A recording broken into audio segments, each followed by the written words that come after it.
आज MA final राजनीति विज्ञान के 9th पेपर भारत में ग्रामीण और शहरी स्थानीय स्वशासन के अंतर्गत मैं आपको भारत में स्थानीय शासन की संवैधानिक स्थिति के बारे में विस्तार से बताना चाहूँगी। इसके पूर्व हम स्थानीय स्वशासन के संगठन के सिद्धांतों के बारे में यदि बात करें तो स्थानीय शासन संस्थाओं के सदस्य जनता द्वारा प्रत्यक्ष रूप से निर्वाचित होने चाहिए। दूसरा, स्थानीय शासन के चुनावों के लिए क्षेत्र निर्धारित करने में परंपराएं, भौगोलिक स्थिति, जनसंख्या का घनत्व और अन्य आवश्यक बातों का भी ध्यान रखना चाहिए। तीसरा, केंद्र को नियंत्रण और स्थानीय मामलों में हस्तक्षेप की शक्ति प्राप्त होनी चाहिए। चौथा, स्थानीय संस्थाओं को अधिक से अधिक शक्ति प्रदान की जानी चाहिए। पांचवा, स्थानीय संस्थाओं के अंतर्गत स्थायी पदों पर नियुक्ति योग्यता के आधार पर ही की जानी चाहिए। और सबसे आखिर में, स्थानीय संस्थाओं में विविध विषयों से संबंधित ऐसी परामर्शात्मक समितियां होनी चाहिए जिनके सदस्य उस विषय के विशेषज्ञ हों। तो स्थानीय स्वशासन के संगठन के सिद्धांत के पश्चात हम इस बात पर चर्चा करेंगे कि भारत में स्थानीय शासन की संवैधानिक स्थिति क्या है। भारतीय संविधान में कहीं भी स्थानीय शासन की परिभाषा नहीं दी गई। 7वें शेड्यूल सूची 2 में कहा गया है कि स्थानीय शासन अर्थात म्युनिसिपल कॉरपोरेशन, इम्प्रूवमेंट ट्रस्ट, जिला परिषदों, खदान, अधिकरणों और स्थानीय स्वशासन तथा ग्राम प्रशासन के हेतु अन्य स्थानीय अधिकरणों का गठन एवं शक्तियां। इससे केवल उन स्थानीय निकायों के प्रकारों की व्याख्या की गई है जो संविधान को वैधानिक रूप प्रदान किए जाने के दौरान विद्यमान थे। दूसरे, इस व्याख्या में निर्वाचित निकायों एवं नामित निकायों को एक ही स्तर पर रखा गया है जो स्पष्ट रूप से स्वीकार किए जाने योग्य नहीं है। इस प्रकार 1993 तक भारत में स्थानीय शासन राज्यों के विवेक पर निर्भर था और इसलिए उसे अपने अधिकार से अस्तित्व में बने रहने का अधिकार नहीं था। संविधान का 73वां संशोधन जो 1993 से लागू हुआ, इन सभी कमियों को दूर कर देता है। संविधान के अनुच्छेद 243 में जिला परिषद, ग्राम सभा, पंचायत आदि की परिभाषा की गई है। अनुच्छेद 243 में ग्राम सभा की शक्तियों, पंचायतों के गठन, सीटों के आरक्षण, पंचायत की अवधि, वित्त आयोग के गठन, पंचायत की लेखा परीक्षण और लेखा का विस्तृत उल्लेख है। संविधान में अब एक नई अनुसूची है, 10वीं सूची के बाद 11वीं सूची। संविधान के भाग 9 में जो 1992 में जोड़ा गया था, पंचायती राज के ढांचे संबंधी संगठनात्मक, क्रियात्मक एवं वित्तीय पहलुओं का उल्लेख है। राज्य के विधायकों को इन कार्यों के लिए कानून बनाने का अधिकार दिया गया है। इन पर राज्यों की विधायिकाएं कानून बना सकती हैं। पहला, पंचायत को कुछ प्रकार के कर, ड्यूटी, चुंगी तथा शुल्क उगाने, संग्रह करने और विनियोग करने का अधिकार।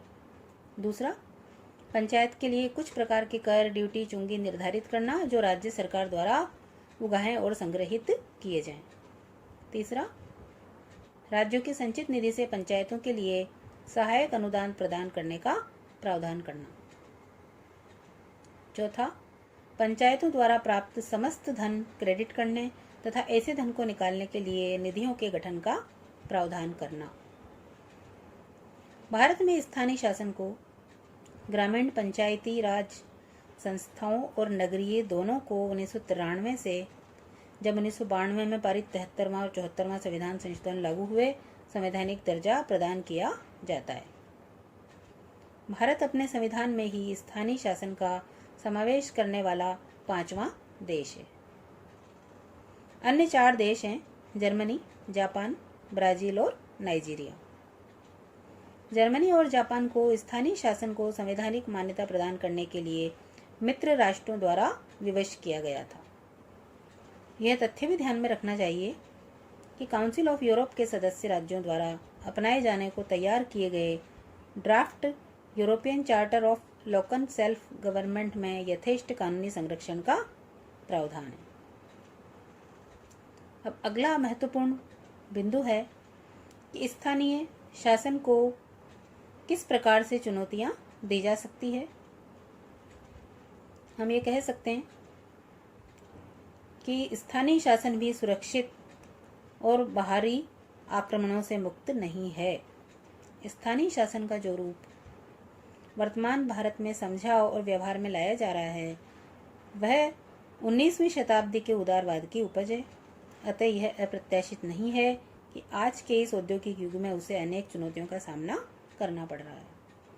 सर्वप्रथम तो संचार के साधन इतने तेज और विश्वसनीय हो गए हैं कि सभी मानवीय संगठनों के केंद्रीकरण की प्रवृत्तियों को बल मिला है। जिन मामलों को स्थानीय समझा जाता था उनकी सूचना तुरंत केंद्र को दी जा सकती है और उनके निर्णयों को अति शीघ्रता के साथ वापस भी संप्रेषित किया जा रहा है। अब चूंकि राज्य शासन और नगर अधिकारी टेलीफोन पर बात करके ही मामले को तुरंत निपटा लेते हैं, इसलिए स्थानीय शासन के अभिक्रम और कार्य की स्वतंत्रता को भारी आघात भी पहुंचा है। संक्षेप में, संचार साधनों की तीव्र गति के कारण स्थानीय शासन तथा राज्य अथवा केंद्रीय शासन के बीच समय और दूरी दोनों ही बहुत कम हो गए हैं।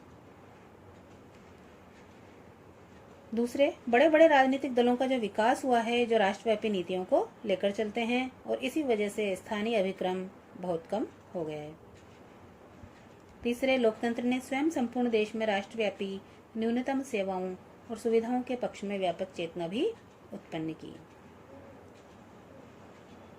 चौथा, यह अनुभव किया जा रहा है कि बिजली, परिवहन आदि आधुनिक सेवाएं जो आजकल स्थानीय शासन के क्षेत्र में आती हैं प्राय घाटे में चला करती हैं, क्योंकि बड़े छोटे पैमाने पर चलने के कारण वे अधिकतम सुयोग्यता के साथ नहीं चलाई जा सकती हैं। इसी के साथ नगरीय तथा ग्रामीण आयोजन और सार्वजनिक स्वास्थ्य आदि ऐसी अनेक नागरिक सेवाएं होती हैं जिनके लिए अत्यधिक विशिष्ट प्रकार के विशेषज्ञों और संस्थाओं की आवश्यकता होती है। और सार्वजनिक हित के कुछ ऐसे कार्य हुआ करते हैं जिन्हें बड़े पैमाने पर चलाने से ही लाभ होता है। इन सबको सुचारू रूप से संपादित और संचालित करने के लिए भी क्षेत्राधिकार की प्रमुख समस्या सामने आती है। परिणाम यह है कि लगभग प्रत्येक देश में ऐसी स्थानीय संस्थाएं हैं जिनके क्षेत्र इतने छोटे तथा जनता इतनी विरल तथा गरीब है कि वे स्थानीय शासन के बोझ को उठाने में सर्वथा असमर्थ हैं। तो इस प्रकार से हम कह सकते हैं कि स्थानीय स्वशासन को भी कई चुनौतियों का सामना करना पड़ रहा है। धन्यवाद।